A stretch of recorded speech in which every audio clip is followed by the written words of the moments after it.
testified that they actually moved this young man to another part of the building, another pod, so to speak, to try to get him away from you. And ma'am, not only did you not take heed that advice and stop, it looks like to me you actually even doubled down on the behavior after that, and that's concerning. That's concerning.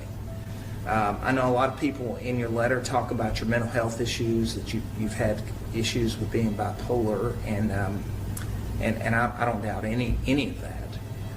I will say though, the 193 pages of letters, pictures, everything else, I mean, it depicts a very intelligent and articulate young woman who was clearly articulating her thoughts and desires to this kid.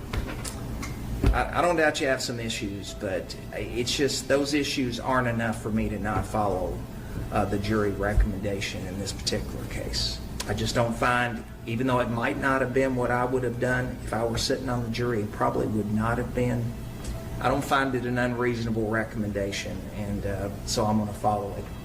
So on the case, on the charge of sexual abuse first degree, I'm going to impose a sentence of 4 years. On the charge of unlawful transaction with a minor, illegal sex act, child under the age of 18, I'm going to impose a sentence of 10 years. Pursuant to the jury's recommendation, I'm going to run those sentences consecutive for a total of 14 years. I'm also going to sign an order requiring you to register as a sex offender as required by law for 20 years.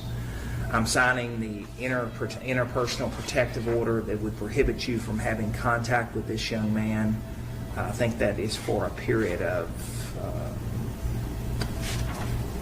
3 years, I think, but should be 10. 10 years, I'm sorry. Yeah, I don't really see that as being an issue, but you are under a court order to have no contact with him for that period of time. And obviously, I'm going to waive your fines and costs on this particular case based upon the sentence. Ma'am, I wish you the best. I truly do. Upon your release, you know, it's going to be a while, but in the big scheme of things, when you are released, you're going to be a relatively young woman. You are. You'll have the rest of your life to live and spend time with your family and children. And I wish you well upon your release. Good luck. That'll conclude it. Judge, just housekeeping. I think it's very minor, but the judgment should also reflect, I think, the conviction for distribution of obscene matter. We agreed on a sentence of 12 months. We did. It's 12 months concurrent. Yes. Yes, on that. Okay. Good luck, man.